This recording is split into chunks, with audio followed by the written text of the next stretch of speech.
Entonces, aquí podemos encontrar el titanio como el material más usado en la construcción de compresores en general. Y cuando hablamos, por ejemplo, del termospan, fíjense que el termospan no solamente había sido un material que de alguna forma reduce el peso y aumenta la resistencia flector, pero sobre todo también aumenta la resistencia a las temperaturas. Porque si aumentamos la relación de compresión en la etapa de compresores, no olvidemos que la presión es directamente proporcional a la temperatura. Sube la presión, sube la temperatura, baja la presión, baja la temperatura. Entonces la temperatura también es absorbida por este tipo de material, el famoso termospan, ¿sí? Que es un pasito más adelante del titanio. Si hoy día vamos a encontrar titanio, material compuesto, se están proponiendo otros nuevos materiales como el famoso termospan. Y el termospan está compuesto por un porcentaje bastante elevado de níquel, 24.5%, cobalto, cromo, silicio, titanio y el resto de algunas otras aleaciones como el aluminio, el boro, en fin. ¿Sí? Entonces es una combinación de varios elementos. Hay dos ciencias que están colaborando a esto. ¿Cuáles son? ¿Alguien me puede decir? Metotecnia. La metalografía y la metalurgia, ¿sí? O metalotecnia también. Metalurgia y metalografía son dos ciencias que están colaborando a que los motores todavía puedan seguir avanzando. Lo triste es de que estos motores ya tienen los años contados. Está bien el sueño. Un último artículo de la NASA, inclusive, que dice que estos motores de combustión interna de cualquier versión, motor recíproco, motor turbohélice, motor que sea, el tipo que sea, tienen los años contados. ¿Por qué? Por el tema del combustible. Combustible de origen del petróleo se está terminando y va a haber un momento en que se termine. Y claro, se están probando algunas alternativas, como es el caso de gas, ¿no? El metano líquido o el hidrógeno líquido. Pero su forma de procesar esos combustibles es de un costo elevado. Por eso que se descarten, por ahí vamos a entrar, sí o sí, estamos encaminados, destinados a encontrar motores eléctricos. ¿Sí? La Airbus ya ha puesto un prototipo de motores eléctricos, que seguramente nosotros vamos a conocer esos motores eléctricos, le ponen, siendo optimista, 100 años, un poquito más. ¿150? ¿Perfecto? Sí. ¿O 200? 150. 150 o 200 años, creo que llegará acá a Bolivia, ¿no? Nosotros tenemos una tecnología de más o menos de retraso de 100 a 150 años, ¿no? Entonces, motores eléctricos, a no ser que la necesidad obligue a que el tiempo se reduzca más. Ya, póngale 70 años, 50 años, no sé, pero va a ser ese tiempo de poder alcanzar este tipo de tecnología, ¿sí? El termospan, entonces, yo repito, no creo que encontremos un motor construido con termospan en el tema de compresores, por nuestra tecnología que es muy antigua. Por ahí vamos a encontrar hasta titanio, es más, vamos a encontrar posiblemente titanio, pero termospan no creo. Clasificación de los compresores, ¿cómo se clasifican? Dos grandes grupos. ¿Sí? Los volumétricos y los turbocompresores. ¿Qué han puesto con volumétrico como ejemplo? Compresores Bomba de industrial. combustible, bomba de lubricación. ¿Tú? El ventilador ¿El ventilador de qué? eso no, ¿Qué es un compresor volumétrico? ¿Qué características tiene? Pequeñas cantidades de aire a altas presiones. Pequeñas cantidades de aire a altas presiones. Presión discontinua también. Por ahí, y vale la pena que lo puntualicemos, que los compresores volumétricos no los usamos en motores como tal, como lo que estamos estudiando. Porque alguien me dirá, como ejemplos, han de poner una bomba de combustible, una bomba de lubricación, que son compresores volumétricos. Inclusive el turbo sobrealimentador es un compresor volumétrico. ¿Sí? Entonces, no se utilizan en los motores. Por eso ahí pongo clarito. Una bomba o un compresor de aire, lo que sea, ¿no? Y el turbocompresor, ¿cómo se clasifican los turbos? Centrífugos y axiales. ¿Sí? Entonces, ahí está. Y este es nuestro tema. De estudio. Compresores, turbocompresores. Y ahí está el grupo de los compresores axiales y compresores centrífugos. ¿Cómo funciona cada uno?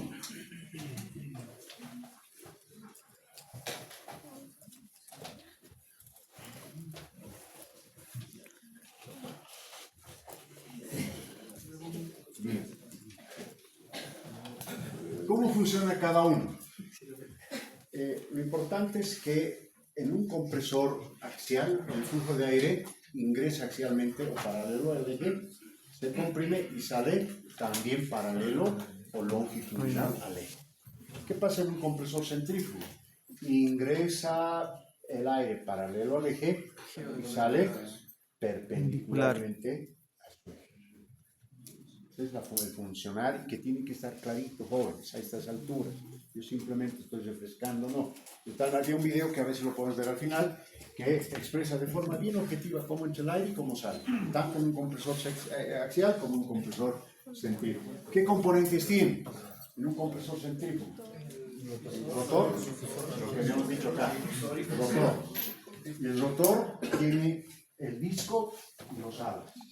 Y eso también tiene que estar clarito. Un rotor está compuesto por el disco y los alas.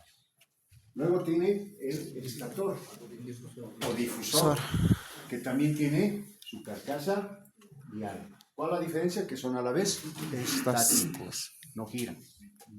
Y finalmente en un compresor centrífugo tenemos el anillo colector o el colector. ¿Cuál es su función del colector? Pregunta también de control de lectura. Enderezar la corriente. El anillo colector, ¿cuál es la función? Enderezar, dice. Redirigir la corriente de aire a las cámaras. Combustión. Reconducir, distribuir de forma homogénea el aire comprimido a cada una de las cámaras de combustión, que a propósito son cámaras de combustión de tipo. Y esa es una característica de los compresores centrífugos, por si acaso. Cámaras de combustión de tipo individual. Yo no voy a encontrar en un motor con compresores centrífugos cámaras de combustión mixta o anular, sí o sí, individual. Esas características, jóvenes, no se los puede pasar. ¿Ya? Estudiantes de aeronáutica, sexto semestre, ya tiene que estar en la palma de su mano, por favor. ¿Ya? Para fines de que cuando ustedes vayan afuera, se sepan defender. ¿De acuerdo? Imagínense si no tuviese la idea de la composición de compresor. Ahora, es más, si damos un poquito más finito, ¿cuál es la función de las gargantas, ¿ya? Y las álabes de las gargantas de un trimestre, de un anillo colector? ¿Qué estoy hablando? Estoy hablando, jóvenes, que estos puntos de contacto, tubos, conocidos también como conductos, estos de acá, tienen unos álabes, si se fijan ustedes. ¿Cuál es su misión? Su misión es precisamente lo que decíamos hace un rato, ¿no? Distribuir de forma homogénea el aire comprimido. ¿Que entrega el estator? ¿Qué? ¿Eso entrega el estator? No, estoy hablando del anillo colector, hermano. Es que entregue el estator, el que impulsa el rotor al estator y el anillo colector. ¿Qué va a hacer? Conducir de forma homogénea, y esos a la vez es para que pueda ingresar el aire de forma laminar a las cámaras de combustión. Algo contradictorio con la función que tienen los álabes generadores de vórtice, ¿verdad? Álabes generadores de vórtice en las cámaras de combustión. En la sección de combustión existen tres componentes que son los álabes generadores de vórtice, los inyectores y los inyectores. Estoy hablando de la cámara de combustión. Muchos dirán, pero licenciado, nos está cruzando los cables. Está hablando ya de cámaras de combustión cuando estamos en compresores. Pero estamos hablando de que el aire que ingresa de forma laminar ingresa a la sección de combustión de las cámaras de combustión. Y esa sección de cámaras de combustión tiene esos tres componentes. Lo dejaremos de lado. ¿Cuál es la función de los álabes generadores de vórtice, inyectores, inyectores? Hablaremos de este punto, que es parte del anillo colector, ¿sí? Con sus álabes y todo. Todo esto lo que vemos acá, ¿dónde se conecta? Cámaras de combustión. ¿En qué parte de la cámara de combustión Ticona? Ticona, ahorita he dicho, hermano, hace 1000 minutos estás distrayéndote, mira, estás jugando Tetris en tu calculadora. A la zona de combustión. Si estoy hablando de una cámara de combustión, tiene zona de combustión, zona de reacción y zona de dilución. ¿Cómo es, muchachos? A ver, concéntrese o es mucho sol. ¿Cómo es, Ticón? ¿Mucho sol? ¿Saben qué vamos a hacer? Ilusión. Hoy, no sé, o la próxima clase, no sé si pintarlo de color blanco. Va a echar igual la claridad, pero el sol no. ¿No? Algo tenemos que hacer porque si no, se van a dormir. Me voy a dar la vuelta aquí, a ver. Una cámara de combustión está compuesta de esta forma. ¿Sí?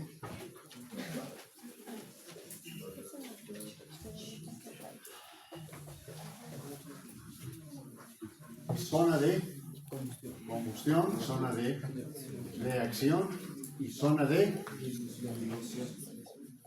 ya. Aquí entonces va a estar conectado este conducto. Por eso estoy hablando de cables. ¿De qué parte se conecta? Zona de combustión. Para los fines, para mantenimiento, la zona de combustión se llama A, sección B, y la zona C, la zona de dilución. ¿Cuál será entonces el punto de intersección? A, B. ¿Cuál sería? Aquí. Esta es la zona A, repito, A, B y C. ¿Esta qué vendría a ser? C y S. ¿De acuerdo? Y bajo el mismo criterio, y hoy también vamos a hablar de compresores, sino el miércoles, también están categorizadas por áreas. Área crítica, área semicrítica, área crítica, inclusive en los álabes de un compresor hay área muy crítica o súper crítica. ¿Correcto? ¿Ya? Entonces, composición de un compresor centrífugo. ¿De acuerdo? ¿Cómo hemos dicho que se clasifican los compresores centrífugos? De acuerdo al rotor, en simples y dobles. Y de acuerdo al rotor también simples, de álabes inclinados adelante, álabes inclinados atrás y los radiales. ¿Esto con qué fin? Encontrar la mejor eficiencia o rendimiento de los compresores centrífugos. Este gráfico quisiera que lo tomen en cuenta para aquellos que están trabajando en la maqueta del DART. ¿Por qué? Esta es una animación, si vale el término, corte transversal de los que están trabajando en el DART. 2 etapas de compresores. Creo que ya, no sé si han sacado compresor, pero con la parte de la sección caliente ya está casi todo afuera, ¿no? Ya está todo afuera. Lo que pasa es que la sección fría se está trazando un poquito, tienen problemas creo que con el reductor, si no me equivoco. Han sacado el reductor, ¿verdad? ¿O no todavía? Entonces ahora creo que hay que sacar ese reductor. Ya al motor ya lo tenemos que tener destripado, si vale el término, entre el día y el miércoles. Y así programamos una etapa de análisis y luego una etapa de darle estética al motor.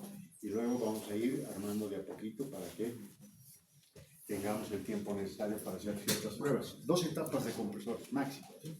Compresores centrífugos, 2. Y aquí viene una característica. La primera etapa tiene solamente rotor estator. ¿Por qué? Y la tercera etapa tiene los 3 componentes, rotor, estator y difusor, o anillo colector, perdón. Porque acá, no, por ejemplo, el aire que se va a comprimir en una primera etapa va a pasar a la segunda etapa. O sea, solamente necesitamos conducto para que ese aire comprimido, porque como hemos dicho que circula, ingresa en forma paralela y sale de forma perpendicular. El aire entonces es conducido, sale en forma perpendicular y vuelve a ingresar a la segunda etapa de compresores. La segunda etapa comprime aún más, hemos dicho que a 200 más o menos, P6, y vuelve a salir de forma perpendicular, pero directamente a las cámaras de combustión. ¿Icones de qué tipo? Individual. ¿Sí? Individual. Entonces, ya ha cumplido su función los compresores. Y ahí están los difusores. ¿Ya? Y se fijan acá una relación de compresión más o menos entre la primera y la segunda etapa, lo que les decía, más o menos. El aire ingresa a una presión estándar de 14.7, 15 PSI nosotros pusimos. Sale de la primera etapa, miren ustedes a cuánto se eleva, más o menos a 60 PSI. Y así sucesivamente, ¿no? ¿Eso es mucha dosis o...? Sí. Bien, entonces, miren ustedes, en la segunda etapa casi a 170, 200 PSI. Una relación de compresión de los compresores centrífugos. Consiguiendo la eficiencia de estos compresores, y aunque no dio mucho resultado, A ver, coronel, 10 puntos.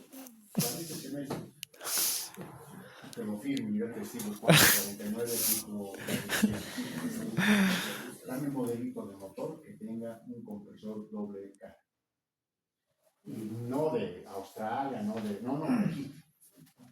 ¿El comba? Sí, de acá, de nuestro país. No, de verdad, de nuestro país.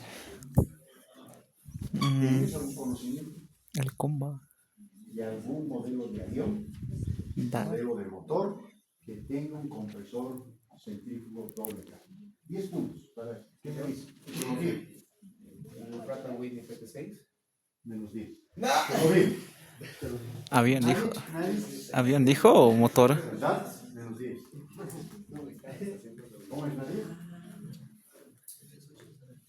El T33 con sus motores o NN10. Ya no pensé. Y éntrense al internet. Al peruano no le voy a preguntar, el peruano debe salir de la Fuerza Aérea de Perú.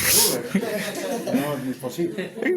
Pero ustedes sí deberían saber, el T33 tiene un motor NN10, así se llama, el motor. NN10, así como lo estoy pronunciando. Zafa. Y averigüen ese motor. Y en la próxima clase, a cualquiera de ustedes le voy a preguntar, licenciado, nos ha mentido, no había sido así. O al final sí, compresores centrífugos de doble K. ¿De acuerdo?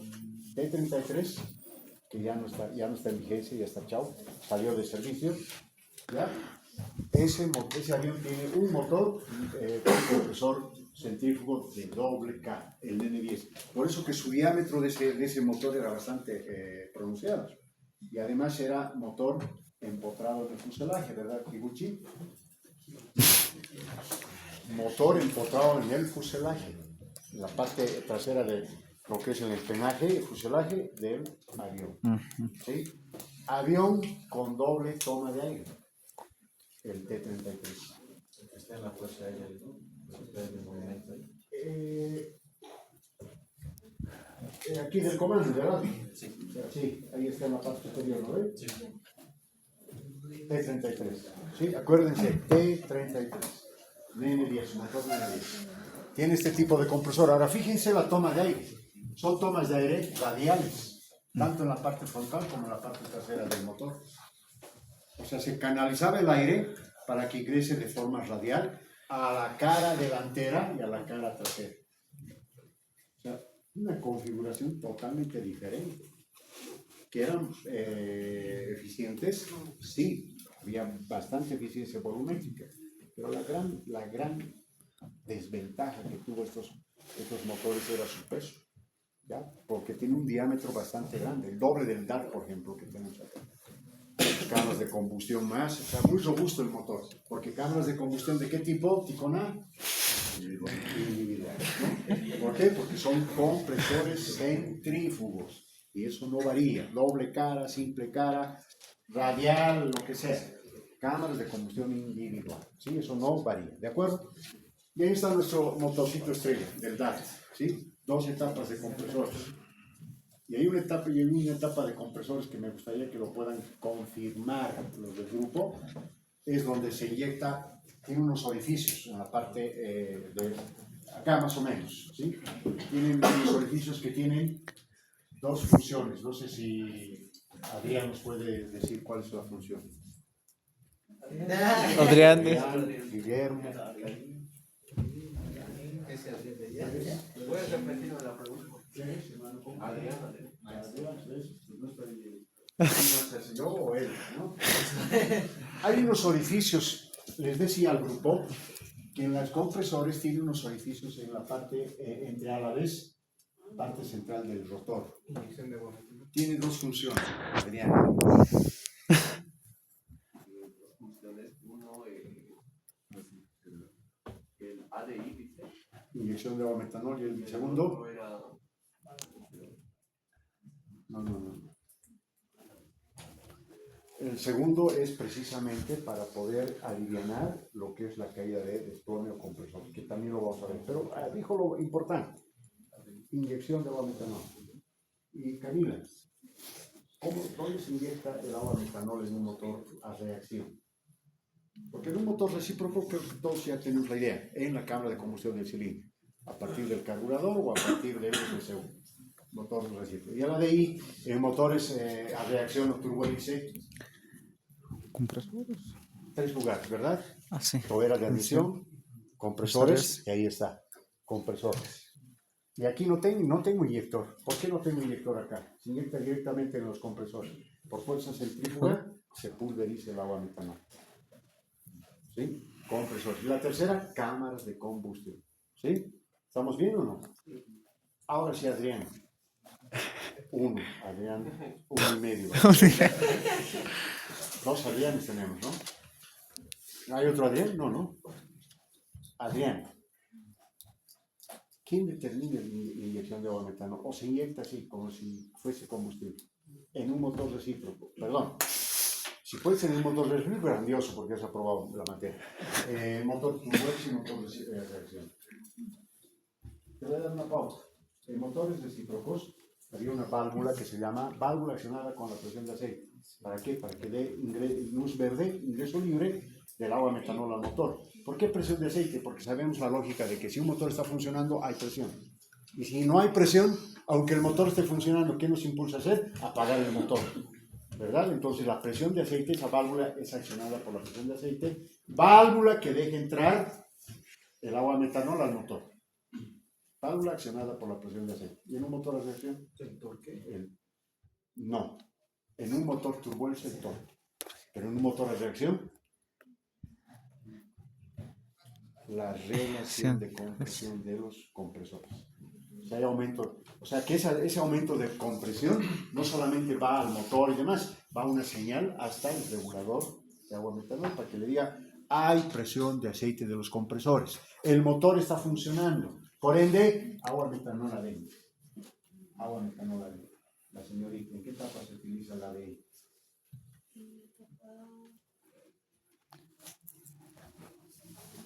Despegue húmedo, despegue seco, solo en despegue. ¿Para qué? Para aumentar la eficiencia del motor y disminuir su temperatura. Se ha diseñado el sistema de ADI con fines de qué? Refrigeración. Solo despegue. Y hay algunos que utilizan a cierta altitud también, pero el despegue es el momento, la etapa donde se inyecta agua metanol. Y en este caso, en este motor, primera y segunda, una de las etapas, no estoy seguro, y ahí van a confirmar a los que les tocó zona fría, ¿ya? Zona fría, van a ver en qué partes existe estos orificios. Cuando lo encuentren, dicen ya aquí está el compresor, primera etapa, segunda etapa de inyección de agua metanol. ¿Correcto? ¿Está bien? ¿A quién le tocó zona caliente o fría? Ustedes, ¿no ven? Ya tienen esa misión, ¿de acuerdo? Entonces, ya se ha sacado todo lo que es zona caliente, ¿no? Cámaras de combustión. ¿De qué tipo eran las cámaras de combustión? ¿Qué has sacado? Individuales. ¿Con? ¿Qué tipo de cámaras de combustión no eran? Individuales. Luego tiene, ¿cuántas etapas de compresores, Alvarado? ¿De turbina o de compresor? De turbina, zona caliente. No hemos desarmado entero. Hemos sacado. ¿No han visto? No, íbamos a Tres etapas. Y eso es una turbina típica que ha sufrido una quemada. Turbina quemada, sí o sí. Se van a dar cuenta que el estator parece que estuviera con carbón, pero es material fundido. Es turbina quemada, ¿de acuerdo? 3 etapas de turbina. ¿Qué tipo de tobera de escape? Para la misma, porque tiene, ¿no? ¿Tiene o no tiene? Tiene. ¿Qué tipo de tobera de escape? Convergente. Convergente. O es variable. O es vectorial. No, ¿verdad? O es de descarga orientable. Pues depende, bota hacia forma axial y después tú hacia abajo. Convergente. Para motores supersónicos. Ya. Bien, entonces, ahí están los compresores centrífugos. Ahora, compresores axiales. Solo tiene 2 partes. El rotor y el estator. ¿Y el rotor qué componentes tiene? Ala. álabes Y y disco. ¿Cómo se incorporan los álabes al disco? Copa de abeto, cola de Milano milano, o pasa. tipo pasa. Pasador. Aquí, rapidito. ¿Qué componentes para ti, querido Ucho? Ucho, ¿no? Pucho. Chin. Pucho. Ya. Para ti, hermano. ¿Qué componentes tiene un álabe? ¿Qué componentes tiene un álabe? Vamos, ahora sí. Esto lo voy a borrar. Si me dictas, yo escribo. Muy bien. Mira, él también puede. Yo estoy con el puede. Raíz. Ya, cuerpo. Puntera de álabe. Muy bien. Ay, sí, punta de ala. Puntera de álabe. Luego tiene borde Ya. de ataque. Luego borde De salida. de salida. La cuerda, radio de curvatura, ya eso manejan muy bien. Entre la cuerda, entre el cuerpo y la raíz, ¿qué se llama esta parte? Lomo, cara, no. Espiga.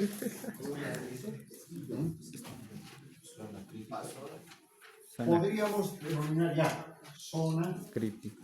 crítica.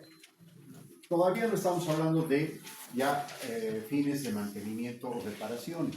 Lo que estoy haciendo, queridos jóvenes, repito, estoy recordando información que deben conocer. Si yo les dijera, por ejemplo, en la raíz o en el cuerpo existe una abolladura a la altura del borde de ataque, pues ya nos ubicamos perfectamente de dónde estoy hablando.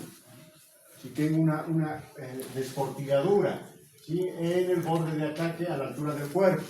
Muy bien, todavía no estamos hablando de zonas. ¿Cómo es que divide la Winner, la Rolls Royce, en fin, un álabe de un compresor? Porque considera a los álabes de compresor centrífugo o compresor axial, considera a los álabes como áreas críticas. Y que en las mismas voy a encontrar zonas no solamente críticas, sino muy críticas. ¿Y cuándo hemos hablado? ¿A qué me estoy refiriendo cuando hablo de zonas críticas? A las tolerancias. Cuando una zona es categorizada como crítica o muy crítica, las luces, las tolerancias son mínimas.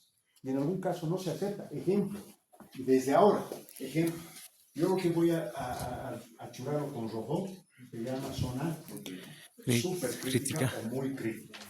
Y esta zona que es, ¿qué les digo?, muy crítica o súper crítica, no se acepta ningún tipo de daños. ¿Existe un daño acá? Chaval, se descarta. ¿Ya? Se tiene que reemplazar. Y para reemplazar, ¿dónde está Uguchi?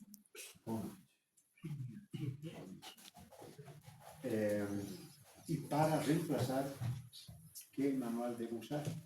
El IPC, Catálogo de Estado de Partes. ¿De acuerdo? Vamos a ver cómo se identifica además, más allá del PARNAM. Tiene un nombre correlativo, números y letras que tiene un álabe de compresor. ¿Sí? Bien, compresores axiales. Y esto es lo que les decía, ¿no? ¿Por qué N1? ¿Por qué N2?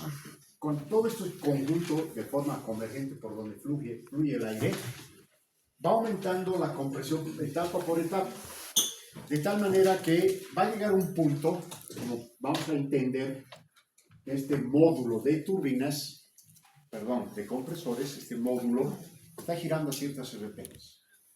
Y hay una disminución, si ustedes se dan cuenta, de los álabes, de tamaño mayor a tamaño menor. Hay una reducción del tamaño de los álabes. ¿Con qué fin? Considerando que todo este módulo está girando a las mismas RPMs. Póngale 4000. Todos los álabes están girando a 4000 RPMs de este módulo. ¿Por qué disminuye, Taconia, Tendé?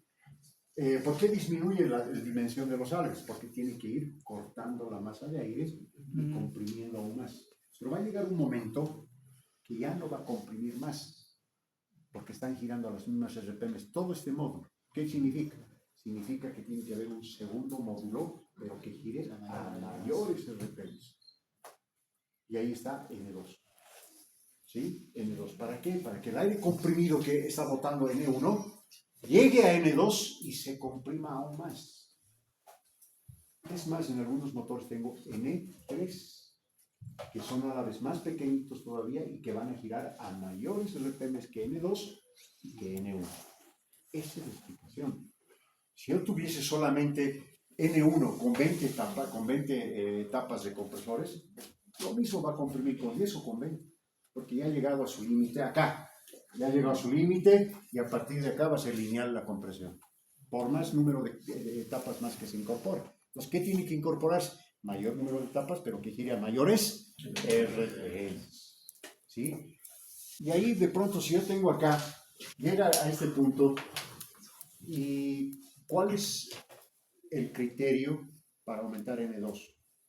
Más allá de que ahí queda y ya no comprime más. ¿Cuál es el otro criterio? Se empieza a ahogar el motor. Y en vez de aumentar su eficiencia disminuye. Por eso tenemos que aumentar el segundo módulo, N2. Tercer módulo, N3, para aumentar la eficiencia del motor. ¿Entienden? Esa es la razón.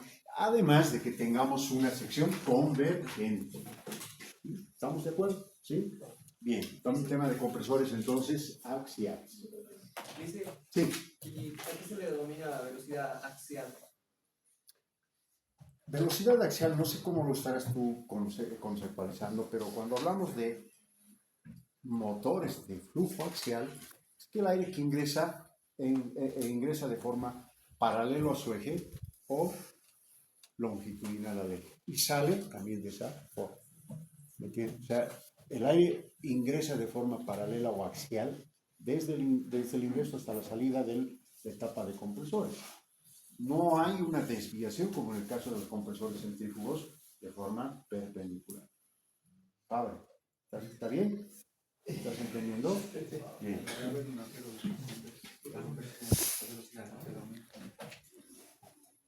Preguntas hasta aquí. Claro. El estator son álabes con la carcasa estática. Pero, para que tengas la idea clara, a ver. Rotor, estator. Verdes, estator, amarillos, rotor. A ver, hay una acá. Entonces, rotor siempre, el elemento rotante, disco, alas. El estator, álabes estáticos y la carcasa.